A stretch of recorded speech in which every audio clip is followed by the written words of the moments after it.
हिरण्यगर्भः समवर्तताग्रे भूतस्य जातः पतिरेक आसीत् तदा धार पृथ्वीं द्यां तैमां कस्मै देवाय हविषा विधेम।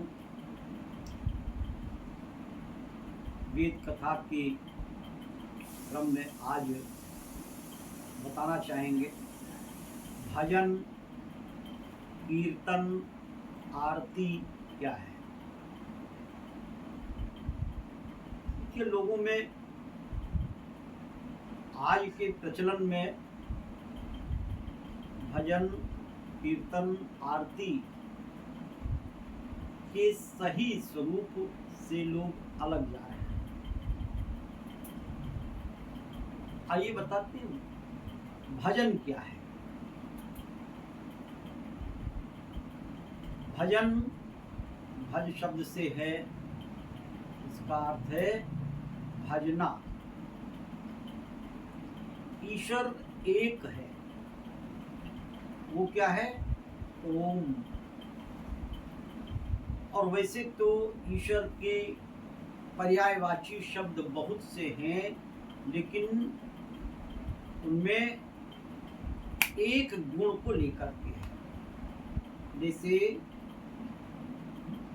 ईश्वर का मतलब ऐश्वर्यवान, प्रभु का मतलब होता है प्रभुत्व संपन्न।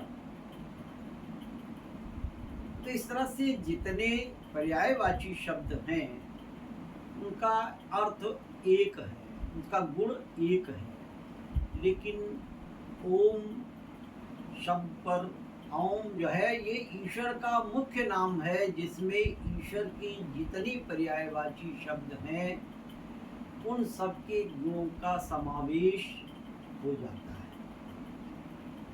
ओम हमारे वेद में आया हुआ है। हमारे ऋषियों ने वेद का ही गुणगान किया है। वेद में आया है ओम क्रतो स्मर, ओम का स्मरण करो, और किसी का स्मरण नहीं, ओम का स्मरण। ओम शब्द से इस सृष्टि का रचयिता ब्रह्मा, उसकी उपासना होती है। पालन करता विष्णु की उपासना होती है, और संहार करता महेश, उसकी उपासना हो जाती है। लेकिन इबादत, पूजा अर्चना, उपासना सिर्फ एक ईश्वर। ईश्वर का क्या स्वरूप है, क्या परिभाषा है?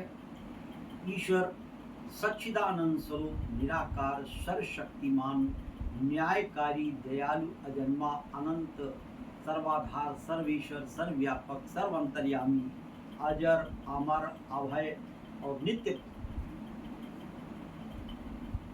सृष्टि करता है। उसी की उपासना करनी होगी। तो हमें भजन कैसे करना चाहिए, जो मैंने बताया, ऐसे ईश्वर की उपासना करनी चाहिए, जिसमें एक शब्द आया अजन्मा। ईश्वर कभी जन्म नहीं लेता। ऐसे लोगों का आप यदि भजन करते हैं तो वो भजन नहीं है, वो त्रुटिपूर्ण है। एक ईश्वर की उपासना, उनका भजन करना, ओम को स्मरण, ओम का स्मरण, वो हुआ भजन। आइए आपको बताते हैं कीर्ति क्या है। कीर्तन, कीर्तन भजन बताया, कीर्तन क्या है? कीर्तन शब्द का अर्थ है कीर्ति, कीर्ति का गान। और वो कीर्ति का गान किसी जन्मे हुए मनुष्य का नहीं, जिन्होंने जन्म लिया है ऐसे व्यक्ति का कीर्तन नहीं। आप बड़ाई किसी के कर सकते हैं, उनके गुणों का बखान कर सकते हैं, लेकिन कीर्तन ईश्वर की, ऐसे ईश्वर की करनी चाहिए जो सर्वशक्तिमान, जो अजन्मा हो, ऐसे ईश्वर की का जो है गुणगान करना ही कीर्तन है। कीर्ति का मतलब बड़ाई करना, कीर्ति का मतलब महिमा का गान करना। जैसे भगवान तुम्हारी दुनिया का ये कैसा अजब नज़ारा है, कहीं रेत के ऊंचे टीले हैं, कहीं गंगा यमुना की धारा है। ये ईश्वर की इसकी कृति का बखान है। इस दुनिया में सुंदर सुंदर फूल खिलाने वाला, तरह तरह की कठपुतली को नाच नचाने वाला, बोलो बोलो वो कौन है? वो ईश्वर है। तो हमें कीर्तन करना चाहिए उस प्रभु का। लेकिन लोग करते क्या हैं कीर्तन में? मनिहारी का वेश बनाया, श्याम चूड़ी बेचने आया। भगवान कृष्ण का तो जन्म हुआ था, उनकी महिमा गाना है तो वो अलग, लेकिन ईश्वर के नाम पर ये नहीं। जय गणेश जय गणेश जय गणेश देवा, जिस जाकी माता पार्वती पिता महादेवा, ये क्या है? तो वंशावली है, ये वंशावली है, ये ईश्वर का गान नहीं है। ये किसी पारिवारिक बातें आप कर रहे हैं, वो ईश्वर की महिमा गान नहीं। तो इस तरह से सही कुछ है, हम उसको अपने तरीके से कुछ करते हैं। आइए कीर्तन के वो आरती के बारे में बताएं। आरती, पहले आप ये समझें कि आरती उतारी नहीं जाती, आरती की जाती है।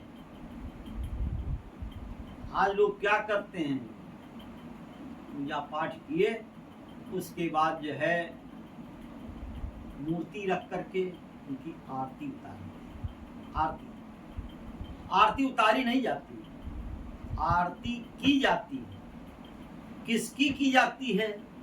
पहले आप आरती शब्द का अर्थ समझें क्या है। आपने एक शब्द सुना होगा, आर्तनाद।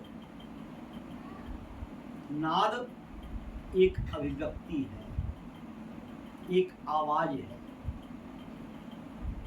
नाद खुशी का भी होता है, गम का भी होता है, और कभी कभी आप दुनिया से हार जाते हैं तो जो नाद निकलता है उसको कहते हैं आर्तनाद। इसे कहते हैं त्राहिमाम, मेरी रक्षा करो। जब आप दुनिया से थक हार जाते हैं, उस परम पिता परमेश्वर की याद करते हैं और तब उनको कहते हैं आर्तनाद। हे ईश्वर मेरी सहायता। आर्त से आरती है, इसलिए आरती की जाती है, लेकिन आरती उतारी नहीं जाती, आरती की जाती है। अब लोग कथाओं में क्या करते हैं, आरती श्री रामायण जी की कह के लोग आरती उतारते हैं। आरती श्री रामायण जी की, ये क्या है भाई? ये आरती कैसे है? इसमें आर्तनाद कहाँ है? और आर्तनाद है तो उस रामायण से हम क्या मांगेंगे, क्या त्राहिमाम करेंगे? आरती श्री भागवत कथा की, और उस भागवत कथा की हम क्या आरती उतारें?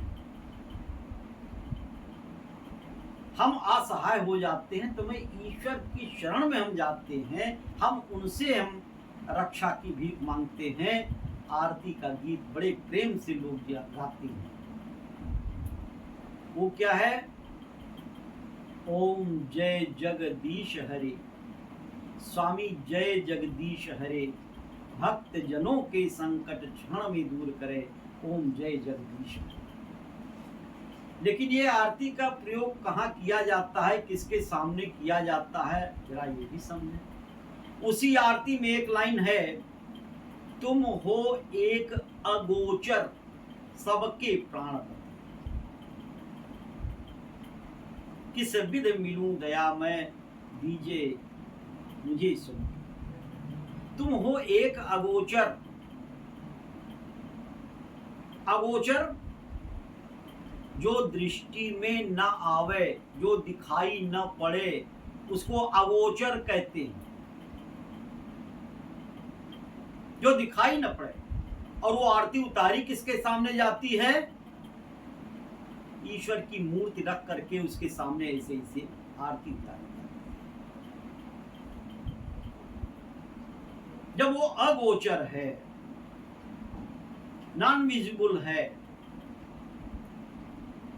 जो दिखाई नहीं दे सकता, आप गाते हैं तुम हो एक अगोचर, तुम दिखाई नहीं दे सकते, फिर भी आप किसी के सामने आप आरती उतारती।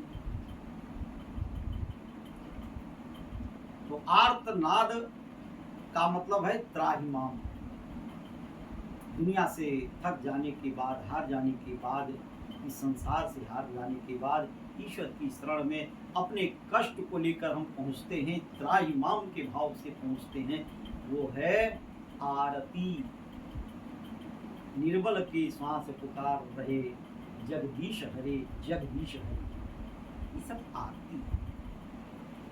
तो बहुत सी चीजें ऐसी हैं आध्यात्म में, हमारी भक्ति सही दिशा में नहीं पहुंचाती हैं और अपने कृत्य से हम भटक जाते हैं, सही दिशा में नहीं पहुंच पाते, ईश्वर की भक्ति नहीं कर पाते।